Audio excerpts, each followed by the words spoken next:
கடந்து இத்தனை வசனங்கள்ல பார்க்கிற பொழுது யோசுவா கிட்ட சொன்னபடி நீ உயிரோடு இருக்கனாலதான் ஒருவன் உனக்கும்பாக எழுத்து நிற்பதில்லை என்று மோசே கிட்ட இந்த வாக்குத்தத்தங்களை மறுபடியும் சொன்னாரு.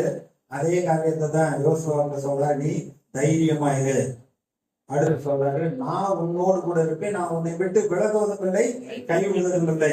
இந்த வாக்குத்தத்தை பாருங்க, யோசுவா கிட்ட சொன்னது மாத்திரமல்ல, ஆதியில இருந்தே கடவுளுடைய விருப்பம் என்ன, ஆதியாகமத்துல மனுஷனுக்காக எல்லாவற்றையும் உண்டாக்கி மனுஷன் கையில ஒப்பு கொடுத்தார். பூமி அது நிறைவும் கர்த்தருடையது, எல்லாத்தையும் உண்டாக்கி மனுஷனுக்கு தான் கொடுத்தார். மனுஷனுக்காக தான் எல்லாவற்றையும் உண்டாக்கினார். அப்ப மனுஷன் யாருக்காக உண்டாக்கப்பட்டான்? தேவனோட ஐக்கியமா இருக்கும்படியாக, அவருடைய ஆலோசனையை கேட்டு அவரோடு சந்தோஷமா இருக்கும்படியாக, மகிழ்ச்சியா இருக்கும்படியாக தான் தேவன் மனுஷனை உண்டாக்கினார். ஆனா அந்த மனுஷனை பாருங்க, ஆதி மனுஷன் தப்பு பண்ணதுக்கு அப்புறம் இன்னைக்கு வரைக்கும் கர்த்தர் வார்த்தை, பரிசுத்தம், நீதி இதெல்லாம் பிடிக்க மாட்டேங்குது. அநியாயம், அக்கிரமம், தீமையான காரியங்கள், பொல்லாப்பு செய்யற காரியங்களுக்கெல்லாம் பாத்தீங்கன்னா ரொம்ப உற்சாகமா மக்கள் போகிறாங்க. ஏன்னா மனுஷ சுபாவம் அப்படி விழுந்து போன நிலைமையில பிசாசோட அடிமைத்தனத்துக்குள்ளே கிடக்கிறது. ஆனா தேவனுடைய விருப்பம் என்ன? ஆதாம் ஏவாளை அந்த ஏதேன் தோட்டத்திலே வைத்து பகல்ல குளிர்ச்சியான வேலையில அவர்களோடு உறவாடும்படியாக வந்தார். அவங்க விவசாயம் தான் பார்த்தாங்க, மரங்களை நட்டு வச்சாங்க. இன்னைக்கு நாங்க விவசாயம் நட்டு வச்ச மரம் இது நல்லா பழப்பழுக்குன்னு ஆண்டவர்கிட்ட சொல்லிட்டு சந்தோஷமா தான் இருந்தாங்க. இப்படி நல்லா சந்தோஷமா இருக்கிற இடத்துல ஒரு ஆளு குறுக்க வந்தேன், கடைசியில எல்லாமே கெட்டு போய்விட்டது. அதுக்கப்புறம் பாத்தீங்கன்னா கொலகாரமா ஆயிட்டாங்க அவங்க பிள்ளைகள்லாம். இந்த சூழ்நிலையில மறுபடியும் நம்ம மனுஷனோட உறவாடணும், நல்ல ஐக்கியமா இருக்குன்னா என் இருதயத்துல இருக்கிற காரியத்தை, என் நோக்கத்தை சொல்லலாம். நான் ஒரு பெரிய திட்டம் வச்சிருக்கேன், அதை சொல்லலாம்னு மறுபடியும் பார்த்தா ஒண்ணுமே காணாம். ஆனா ஒரு மனுஷன் பாருங்க, 65 வயசுல, ஏனோக்கு 65 வயசுல ஆண்டவரை கண்டுபிடித்து விட்டான். அவருடைய பக்கத்துக்கு கீழ்படுகிறான். 365 வருஷம் அவன் உயிரோடு இருந்தான். 300 வருஷம் தேவனோடு சஞ்சரித்து கொண்டே இருந்தான். குமாரர்கள் பிறந்தார்கள் சொல்றாங்க. அதெல்லாம் குடும்ப வாழ்க்கையில இருந்தாக்க கடவுளோட ஐக்கியமா இருக்க முடியாது, அவருடைய சித்தத்தை செய்ய முடியாதுன்னு இன்னைக்கு மக்கள் சொல்றாங்க. இதெல்லாம் தவறான காரியங்கள். அப்ப அவன் 300 வருடம் தேவனோடு சஞ்சரித்து கொண்டு இருந்து அவர் தினமும் வந்துருவாரு. இவன் அவர்கிட்ட என்ன வச்சிருக்கீங்க, என்ன திட்டம் வச்சிருக்கீங்கன்னு கேட்க ஆரம்பிச்சான். அவர் 1000 வருஷம் அழைச்சாச்சு.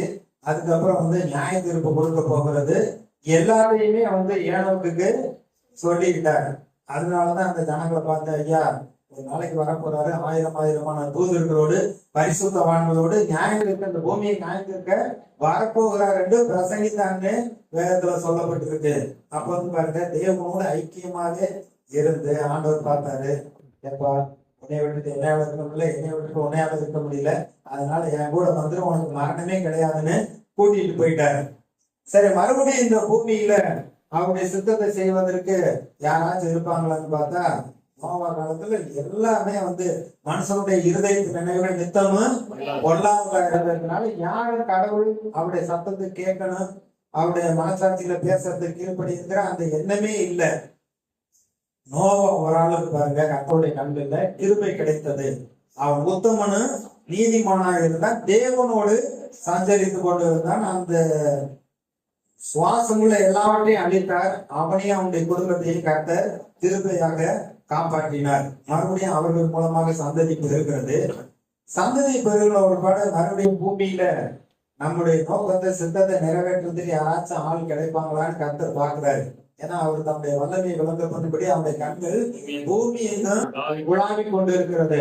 பார்க்கிறப்ப பாத்தீங்கன்னா ஆபிரகாம் ஒரு ஆள், அவன் ஆண்டவருடைய சத்தத்துக்கு கீழ்படுகிறான். கீழ்படிந்து நீ ஊரை விட்டு ஜனத்தை விட்டு புறப்பட்டு நான் உனக்கு காண்பிக்கிற தேசத்துக்கு போன்னு சொன்னோட உடனே அவன் கிளம்பிட்டான். கர்த்தர் அவன் கூட போறான். அவன் எங்கெல்லாம் கர்த்தருக்கு பலியிட்டு கர்த்தரை ஆராதிக்கிறேன்னா அங்கெல்லாம் கர்த்தர் அவனோடு வாக்குத்தத்தத்தை பேசுகிறார், உடன்படிக்கை பண்ணுகிறார். அவர் அவனுடைய சந்ததி குறித்தெல்லாம் கர்த்தர் பேசுகிறார். அப்ப கடவுள் மனுஷனோடு தங்கி இருந்து அவனை நல்வழியில நடத்தி அவன் மூலமாக இந்த பூமியில தேவ சித்தத்தை நிறைவேற்ற கர்த்தர் வந்து பிரயாசப்படுகிறார். அதுதான் கர்த்தர் கூட இருக்கிறதா கிருபையா இருக்கிறது. யோசுவாக்கு சொன்னாரு, நான் உன்னோடு வருவேன், உன்னை விட்டு விலகுவதும் இல்லை கைவிடுவதும் இல்லை என்று சொன்னார்.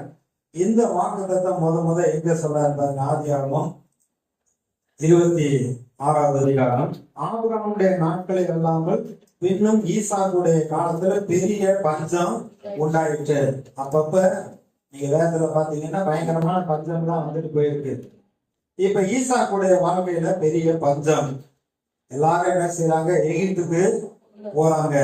ஆனா கர்த்தர் என்ன சொல்றாங்க பாருங்க. 3வது வசனம், அந்த 2வது வசனம், கர்த்தர் அவனுக்கு தரிசனமாகி, நீ எகிப்துக்கு போகாமல் நான் உனக்கும் சொல்லும் தேசத்திலே குடியிரு, இந்த தேசத்திலே வாசம் பண்ணு, நான் உன்னோடு கூட இருந்து உன்னை ஆசீர்வதிப்பேன், நான் உனக்கும் உன் சந்ததிக்கும் இந்த தேசங்கள் யாவையும் தந்து உன் தகப்பனாகிய ஆபிரகாமுக்கு நான் இட்ட ஆணையை நிறைவேற்றுவேன்.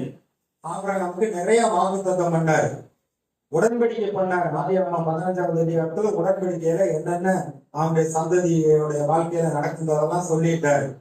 இப்ப ஈசா கிட்ட சொல்றாரு, நான் உன் கூட இருந்து உன்னை ஆசீர்வதிப்பேன் என்று சொல்லுகிறார். அதே அதிகாரம் 24வது வசனம், அன்று ராத்திரியிலே கர்த்தர் அவனுக்கு தரிசனமாகி, நான் உன் தகப்பனாகிய ஆபிரகாமுடைய தேவன், பயப்படாதே, நான் உன்னோடு கூட இருந்து என் ஊழியக்காரனாகிய ஆபிரகாம் நிமித்தம் உன்னை ஆசீர்வதித்து உன் சந்ததியை பெருக பண்ணுவேன் என்றார். கர்த்தர் என்ன சொல்றாரு, உன் கூட நான் வந்து இருக்கிறேன், நான் உன்னைய ஆசீர்வதிப்பேன் என்று இந்த வாக்குத்தத்தத்தை முத வந்து அங்க ஈசாக்கு தான் சொல்றாரு. இப்ப ஈசாக்குடைய குமாரனாகிய யாக்கோபினிடத்துல கர்த்தர் வந்து இதே வார்த்தையை தான் சொல்லுகிறாரு.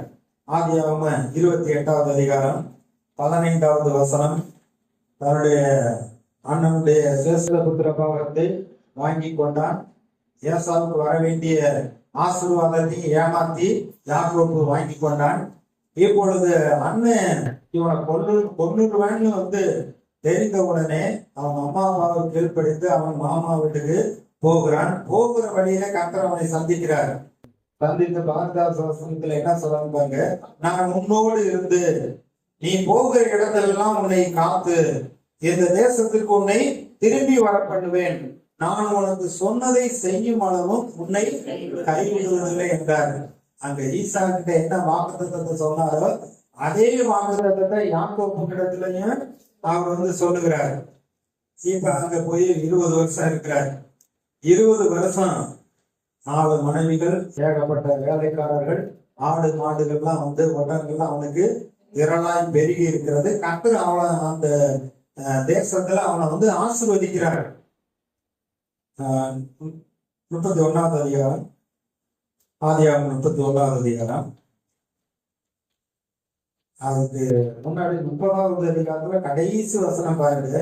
இவ்விதமாய் அந்த புருஷன் மிகவும் விருத்தி அடைந்து திரளான ஆடுகளும் வேலைக்காரர்களும் வேலைக்காரிகளும் ஒட்டகங்களும் கழுதைகளையும் உடையவனானான். போனது பெரு ஆளு, ஆனா கர்த்தர் கூட வந்தாரு, அவருடைய கிருபை அவனோடு இருந்தது. 10 முறை சம்பளத்தை மாத்தி பார்க்கிறான், ஆனாலும் வந்து அவன் செய்கிற காரியங்கள்ல கர்த்தர் ஆசீர்வதித்து திரளான ஆடு மாடுகள்லாம் பெருகி விட்டாரு. இப்பொழுது வந்து கர்த்தர் வந்து அவன்கிட்ட வந்து பேசுறாரு. 2வது வசனத்துல இருந்து பாருங்க. லாபானின் முகத்தை யாக்கோபு பார்த்தபோது அது நேற்று முந்தைய நாள் இருந்தது போல் இராமல் வேறுபட்டு இருக்க கண்டான். வந்தேன், என் பிள்ளைய கல்யாணம் பண்ணி கொடுத்து இப்ப எல்லாமே அவனுக்கு பெருகிருச்சு, என்னையோட ரொம்ப பெருக்கத்துல வந்துடுவான் போல இருக்குன்னு அவன் வந்து அவனுடைய முகநாடி வேறுபட்டு இருக்கு. இப்ப கர்த்தர் என்ன சொன்னார் யாக்கோபிட்ட, கர்த்தர் யாக்கோபை நோக்கி, உன் பிதாக்களுடைய தேசத்திற்கும் உன் இனத்தாரிடத்துக்கு நீ திரும்பி போ, நான் உன்னோடு கூட இருப்பேன் என்றார். உனக்கு தரிசனமான இடத்துல நான் உன்னோடு உடன்படிக்கை பண்ணேன், நான் வந்து உன்னை ஆசீர்வதிப்பேன், உன்னுடைய தாக்குடைய தேசத்துக்கு நீ திரும்பி போ அப்படிங்கிறார்.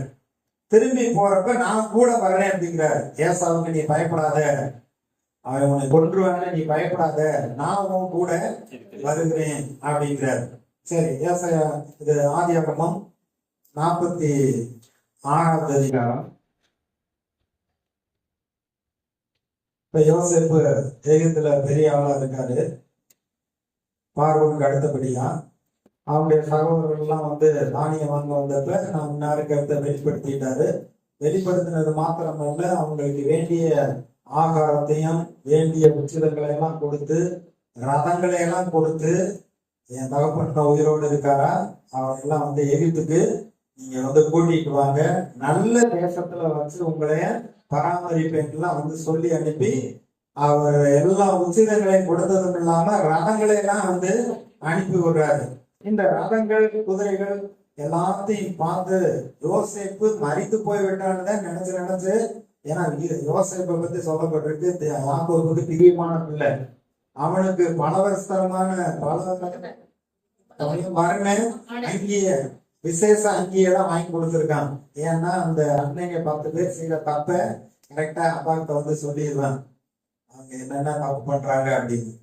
அப்ப யோசேப்பு யாக்கோபுக்கு ரொம்ப பிரியமான, அது ராகேலுடைய குமாரன், அதனால ரொம்ப நேசித்து இருந்திருக்காங்க. இப்ப இறந்து போயிட்டான்னு சொன்ன உடனே அதை நினைச்சு ரொம்ப நாளா அழுதுகிட்டு இருந்தவனுக்கு யோசேப்பு உயிரோட இருக்கான்னு கேள்விப்பட்டவனே அவனுடைய இருதயம் மூர்ச்சை அடைந்தது. அப்படியே சந்தோஷத்தின் மகிழ்ச்சியில அப்படியே காட்டை நின்று போயிடுற அளவுக்கு அப்படியே அவ்வளவு சந்தோஷமா இருந்திருக்கு. இது மாத்திரமல்ல, அவன் பார்க்கலாம் 45வது அதிகாரத்துல 26 வாசித்துட்டு அதுக்கப்புறம் 46 வாசிக்கலாம். யோசேப்பு உயிரோடு இருக்கிறான், அவன் எகிப்து தேசத்திற்கெல்லாம் அதிபதியா இருக்கிறான் என்று அவனுக்கு அறிவித்தார்கள்.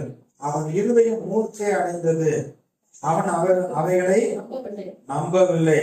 அவர்கள் யோசேப்பு தங்களுடனே சொன்ன வார்த்தைகள் யாவையும் அவனுக்கு சொன்ன போதும் தன்னை ஏற்றி கொண்டு போகும்படி யோசேப்பு அனுப்பின வண்டில்களை அவன் கண்ட போதும் அவர்களுடைய தகப்பனாகி யாக்கோபின் ஆவி உயிர்த்தது.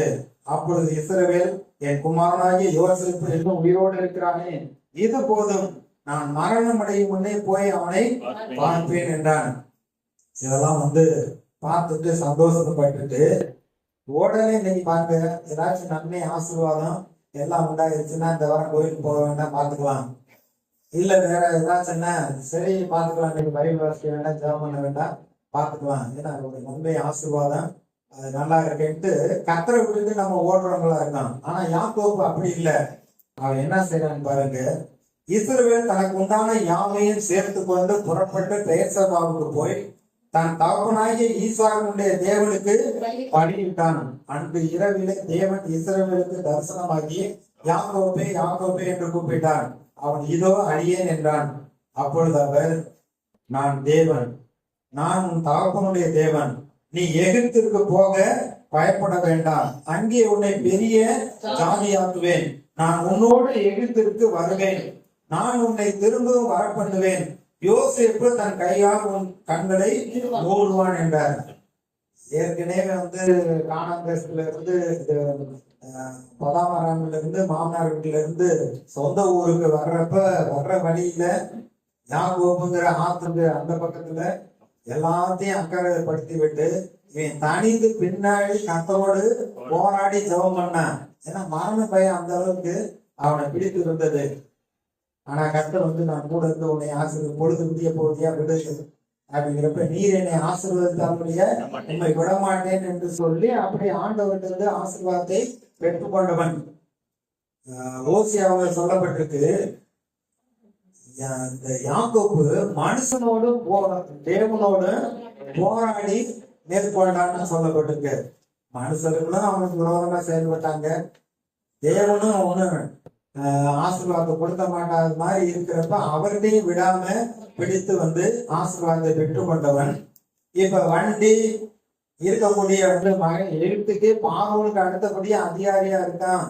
அவன் சொன்ன சொப்பனம் நடந்துச்சு. சூரியனும் சந்திரனும் 11 நட்சத்திரங்களும் என்னை பணிந்து கொண்டதுங்கிறப்ப யாக்கோபே அவனை திட்டினான். நீ உன்னை பத்தி என்ன நினைச்சிட்டு இருக்க, உன்னை பத்தி பெரிய ஆளா நினைச்சிட்டு இருக்க, நானும் உங்க அம்மாவும் உங்க அன்னைக்கெல்லாம் அவன் காலில் விழுவ மாட்டேன் அப்படின்லாம் கடிந்து கொண்டானே சொல்லப்பட்டிருக்கு. ஆனா இதெல்லாம் பார்த்த உடனே அவன் கர்த்தர் விட்டுட்டு போகல. கர்த்தருக்கு போய் பலி செலுத்தி நான் எகிப்துக்கு போகலாமா வேண்டாமான்னு அவன் ஜெபம் பண்ணி கேட்டுதான் கர்த்தர் சொல்றாரு, எகிப்துக்கு போக நீ பயன்படாத, நான் உன் கூட எகிப்துக்கு வருவேன், உன்னை பெரிய ஜாதி ஆக்குவேன். அடுத்து வந்து பாருங்க, எகிப்துல இருந்து நான் வந்து உன்னைய கூட்டிட்டு வருவேன்லாம் கர்த்தர் சொல்லுகிறார். யாக்கோபுக்கு, அதாவது ஈசாக்கு இடத்துல அந்த வாக்குத்தத்தத்தை கொடுத்தார். அடுத்து யாக்கோபுக்கு அந்த வாக்குத்தத்தத்தை